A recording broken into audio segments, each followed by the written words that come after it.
Great to have you here Welcome to the podcast. with me and my guests from around the world. Welcome to the Simone Filer podcast. Welcome to this podcast.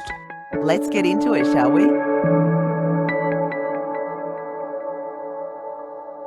On the Simone Filer podcast. Just out of the studio recording our very first audiobook for 2021. Make Him Yours, Beating the Odds of Modern Dating by Mark Rosenfeld.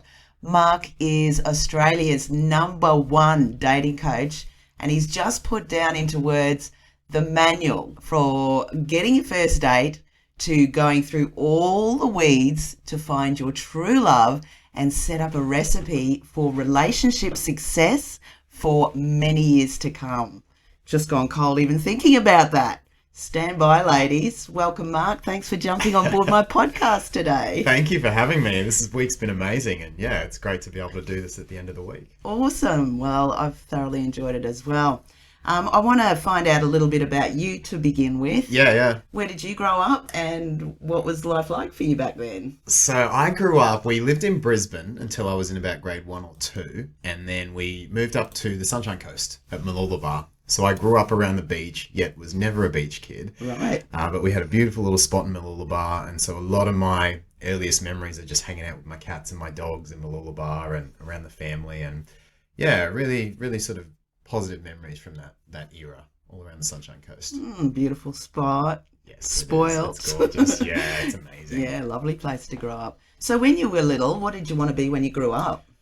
I wasn't sure for a long time. I actually had a phase where I wanted to be a vet, and then I sort of, as I got into my teenage years, gave it up, and then kind of didn't know after that. I wanted to get into the military for a little while, but I do remember thinking vet and then kind of giving it up as I got a bit older. And so when you were thinking about the military, what did you want to do there? I was looking actually to get into some of the special forces units, Right. and that was sort of lasted a couple of years, but I basically trained myself into oblivion and gave myself so many injuries that it They ruled me rejected out. me. Yeah, pretty much. Yeah, that was kind of how it Wow, went down. that's full on. Stress fractures in my heels and everything, and maybe I just didn't have what it takes, but yeah, that didn't work out, but it was probably for the best. That's not the case, Mark. It's you had a different road to take. Had a different direction to go That's down. right. Yeah. What was school like for you?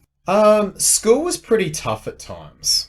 It was pretty good up until sort of middle school, but then after that, I definitely had some trouble making friends. And I had a couple of friends, but especially when sort of boys that we got into our teenage years, I didn't have a lot of social confidence.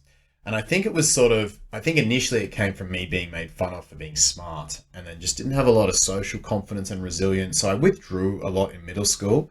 And I still remember at times walking around middle school, at lunchtimes and being like, oh, I don't really know which group to hang out with, just feeling a bit out of place in general. And so that sort of flowed into my high school years, which is why I had a lot of social anxiety in my early 20s. And that sort of is where that all stemmed from. I didn't have a horrible schooling experience, but I definitely had, thinking back to it and putting myself there, it was definitely pretty uncomfortable for me at times. Another creative that kind of didn't know where you fit in because you had your own path, maybe. Yeah, and it was kind of like, you're friends with a lot of people, but you're not really in the groups a lot. It was just kind of awkward in that way. I can kind of relate to that. Yeah. Definitely. So you did go on to tertiary though, and you ultimately did become a vet. I did. Yeah. Yeah. So why did you eventually go back to this path? Well, vet was an amazing career, but And a lot of study. a lot of study. Is Yeah. it 7 years? It was 5, but I Right. also did 3 years of exercise science. So Wow. I did 8 years of study and then hardly used any of it. Right. Why did I leave it? Look, there's a lot of things about the vet industry that are quite difficult as a vet. The pay, this surprises a lot of people, but the pay is pretty low. What? Yeah, because you go there, you pay, why is $400 to get my dog vaccinated? That's what I'm thinking. But yeah, that money doesn't really go to the vets. I started my career on about 45K and worked up to about 70, 75. I thought you were going to say 200. No, if you're a really good vet and you're boss of your practice, you might make the 100 mark or get a little bit over it. But that's a very experienced vet.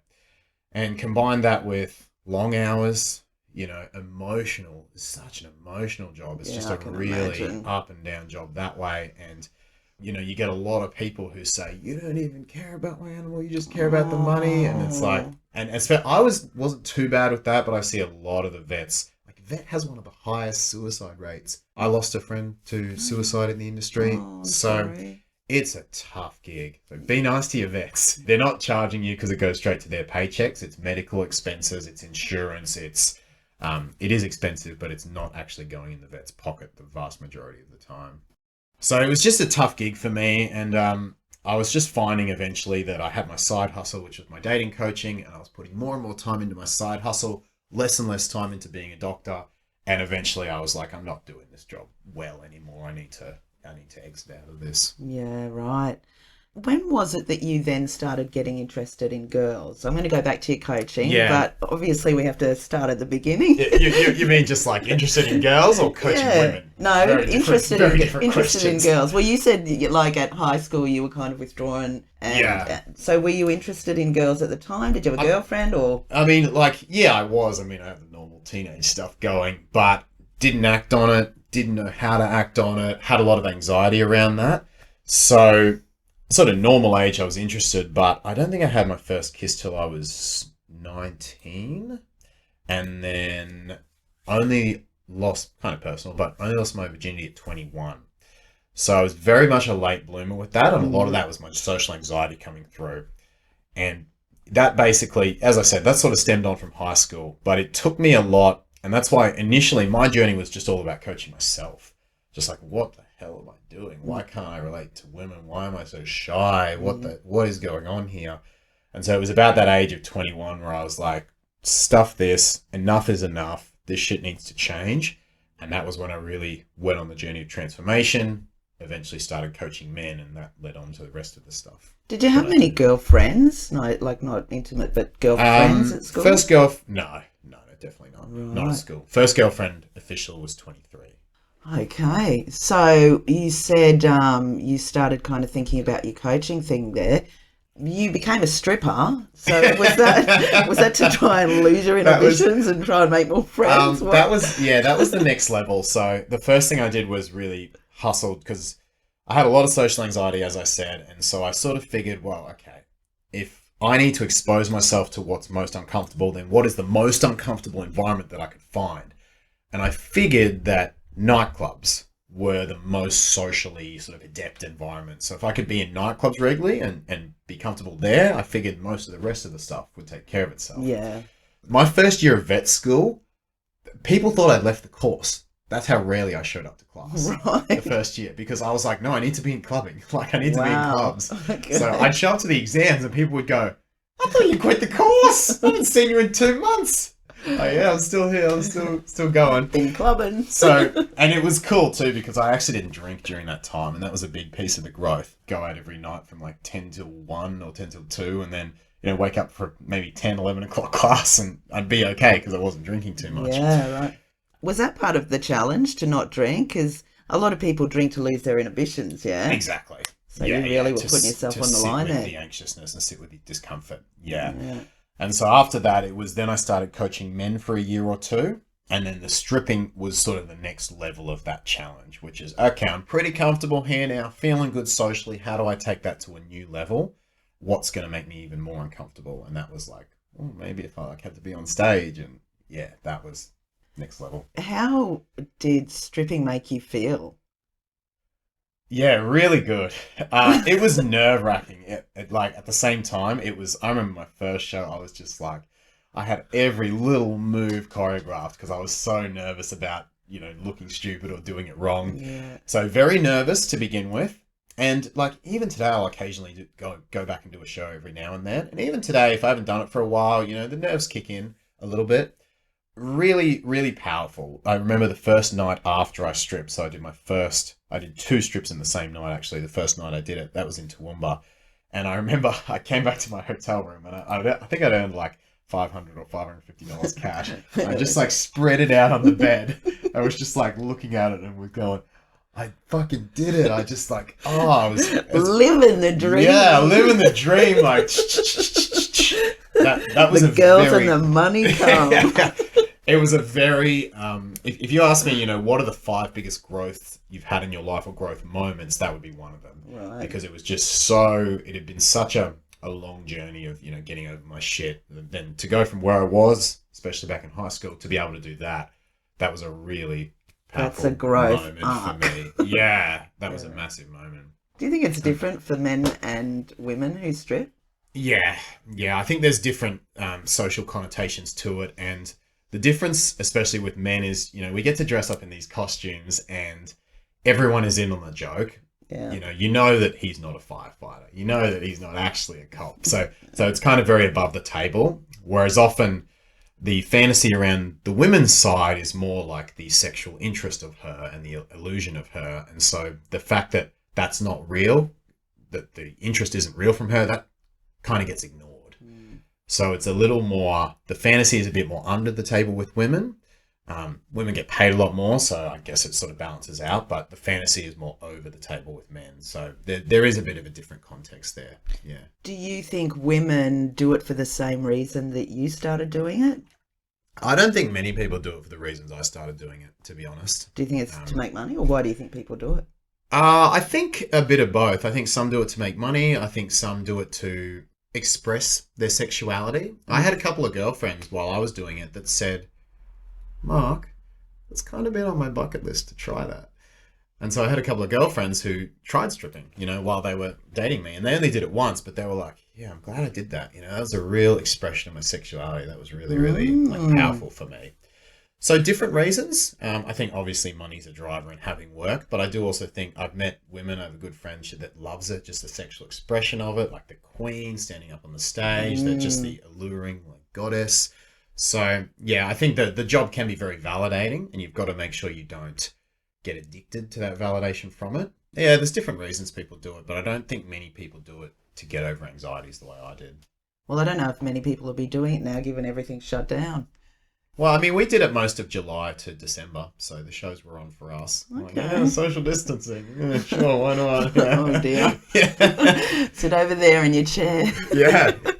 Just watch. Okay. Coaching, that was kind of growing right from... Coaching sort of started about a year after I started going to nightclubs, but very informally at that stage. Right. It was like men would ask me for help. I'd sort of work them through it, then run a few workshops. It was pretty basic, but I was doing some as early as sort of 2010, 2011 in a basic form. So men would just come up to you and say, hey, you do really well with the women, or how? Yeah, well, there'd be guys, I had a group of guys that I'd go out with and they'd have friends. And so it was rare that I'd have to go out alone. Occasionally I did, but that's the most challenging. But Yeah. I'd have groups of guys that I'd go out with. And yeah, it's just the ability to try to talk to a woman, get rejected, be okay with it. Just that alone is... especially sober, was quite powerful for a lot of guys to see. So they'd be like, oh, I want the confidence to not care about rejection. So yeah, people would just sort of notice, friends of friends, and then we'd say, hey, we're doing this little workshop, I'll help you out. Yeah. So that was sort of how that all formed. I had a mate who ran workshops, so I just sort of helped out for him. I just sort of said, hey, I'll help some guys out, I'll help in your workshops, and he was doing coaching already. Yeah. So it was becoming a part of his stuff that sort of introduced me. And how did you then break away on your own? Well, after I sort of worked with men for a couple of years, I got a bit over it because it was a bit informal. It wasn't organised. It was a lot of work for not that much money. And so I broke away and mainly just focused on stripping. And it was doing the stripping that sort of I'd talk about the coaching with the ladies, and the ladies would share their stories. I'd be doing that all the time, arriving early at the shows, talking to some of the girls, and especially I'd stay after and just hear their stories. Yeah, right. And that was kind of where it clicked on, and I was like, you just get a vibe from people. I'm like, I bet these people do well in their relationships. I'm like, I hate to say it, but I bet these ones don't. And I'd usually be right. And it was funny as a guy, I'm like, if I can sense it, then other guys can probably sense it too. And just sort of feeling that energy, and then yeah, I got better and better at predicting it, and was like, I'm pretty good at this. And so my friends started asking me for advice, and that sort of rolled on. And yeah, a woman asked me for a program, and I thought, fuck it, this will be fun. I'll put this together. Yeah. And she didn't actually purchase it, but it kind of lit a fire. And I was like, oh, this is cool. I like this. And just started making offers and filming videos on it, and it really grew from there. And now you're on Insta at the handle Make Him Yours, and you got a YouTube channel, Mark Rosenfeld, MHY. Over 430,000 subscribers. Yeah, we've got a few subbies there. Yeah, who which is obviously lovely. they're loving your dating advice. Yeah, thank you. When did you start your YouTube channel and how did that begin? That was about 2016. So that was about 6 to 12 months after that lady asked me for a program. And yeah, it was just sort of like this guy offered me to film 20 videos for $1,500. I was like, yeah, all right, let's do that. And the videos were pretty basic, but it was a start. And you can still find some of those old videos. I was tempted to delete them, but I was like, no, they're like relics. I've got to leave them up. Yeah, leave them there. That's where it all started. Yeah, it's that's where it all inspiration for other started. people that might want to do it too. Yeah, so if you want to watch some of my old quality but still good advice, 2016 videos, they're still up there. But yeah, that's where it all started. So the YouTube sort of grew from there, and then I had one video go viral, and it just sort of, that got the initial traction. Yeah. And then basically from there, yeah, I've been very grateful for the following that has accrued over the years. Yeah. And so do you do it live? No, most of them are pre-recorded. Every now and then I'll do a live. I've actually got one on, possibly on Sunday, although with the lockdowns, we'll see how that goes. It's, yeah, That's maybe probably once. a good thing with the lockdown, actually. Yeah, people, wow, yeah, They'll be true. at home. Yeah, people locked down here. Maybe I'll have more viewership. Yeah, live not that often, maybe once a month. Is there a reason you don't do it live? I do a lot of my client sessions live and a lot of my trainings live, so I think I'm just used to preparing. Live is a different format, especially live when your only audience is text. It's a little bit like when you're coaching someone with audio, or video, obviously, you know, you can ask context of the situation, you can have a conversation, you can get details. Yeah.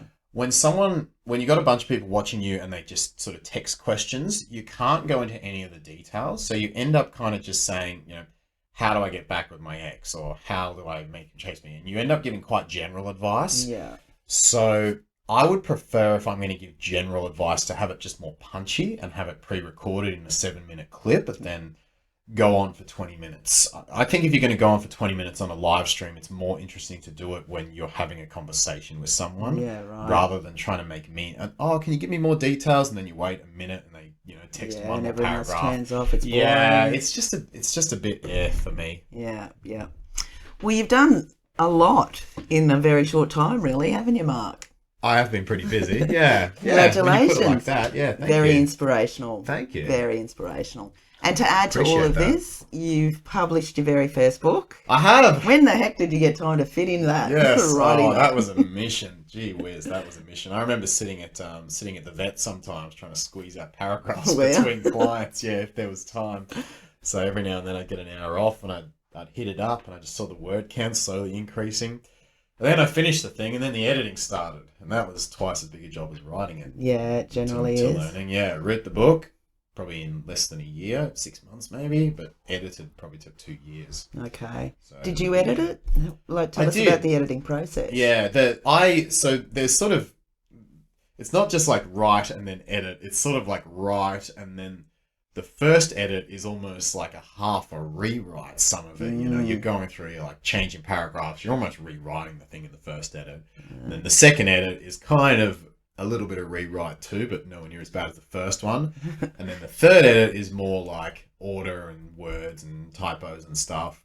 And then once you've done all those edits, that was when I got it, you know, started asking professionals for help. And then I think I got a couple of full typo checks, but still typos in it after that. And that was the biggest surprise for me. Getting every typo out of a manuscript was absurdly difficult. Yeah, well, I think It if was you do just- that, you're going to be the first one ever. I couldn't believe the difficulty of it. They're like little ants. They're like, no matter how much you think you're like, finally the room is clear, like, there's one over there, where did it come from? Yeah. I swear it hasn't been here the whole time. Yours was Yeah, pretty good, That's what though. surprised me. Yeah. I think we only found a few in there. we only found a few in there, thank and God. then the back page. Well, yeah, the back page. Don't get me started on the back page. But we're going to sort that We are out. going to sort that. That's going to be good. So you went to a professional. How were they then? Were you happy with the way it all turned out? There were elements that were good, and there were elements that I wasn't happy with, if I'm being completely honest. Yeah. Some of the layout elements were fantastic. The way the pages were laid out and the logos and things. The design was good, the actual cover design, although that was a different person that did that. But yeah, the layout elements were good. some of the communication was good, but then some of the editing, I thought, in my case, was actually quite poor. I ended up doing a lot of it on my holiday. I was like, oh, I'm paying for this. And I usually have attracted really good people to my life in almost every area. So this was kind of an anomaly for me. Right. But yeah, the editing wasn't great. I wasn't too happy with it. It's all a learning process. Yeah, I suppose next book you'll know to go to someone else. Or Yeah. You'll probably find someone else along the way. Probably do some more background checks and rep checks. And just...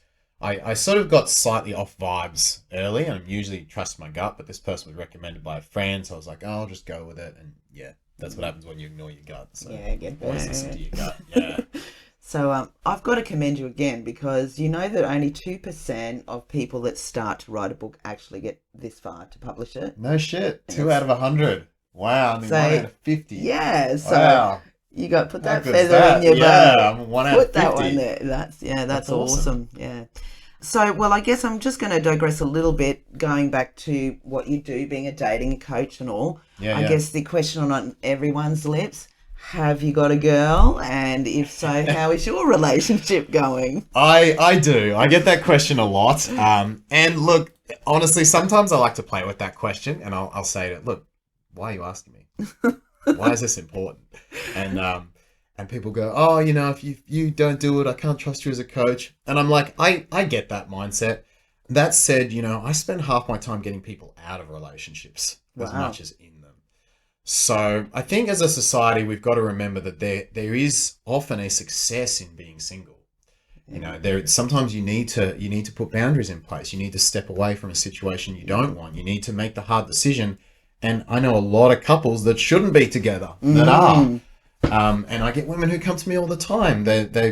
Almost every second client, says, hey, I was in this 10-year marriage, or I am still in a 10-year marriage that should have ended at year number 2 or 3. And we go back, we do this turning points exercise, and the number of years they realize they spent in relationships that they didn't, their best selves wouldn't have. All these bells ringing in my head. Is a lot. So I do have a partner, and that's been something really beautiful to build. And it's just the healthiest and most empowered thing I've ever been in by far. Yeah, we've actually just survived a year-long distance, which is like a huge feather in the cap. Yeah, tough, but we did it. When's the catch-up then? What's the plan? Less than a week away. No, less than 2 weeks away. Less than 2 weeks away. Yeah, we've got a place set up. All right. So where are you headed? Vegas.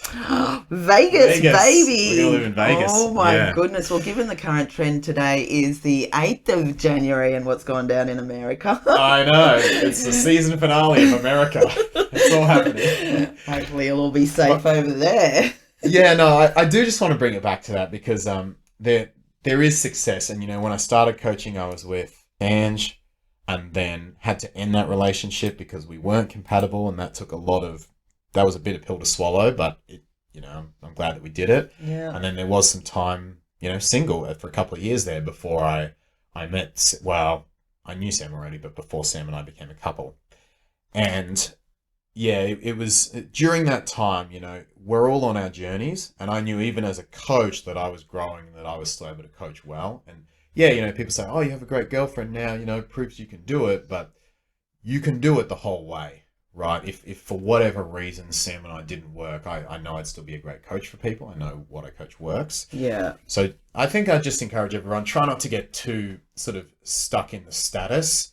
If you're looking honestly at your own growth, there's a lot of success, and sometimes the success is to get out of the relationship before you get into the healthy one. Sound advice.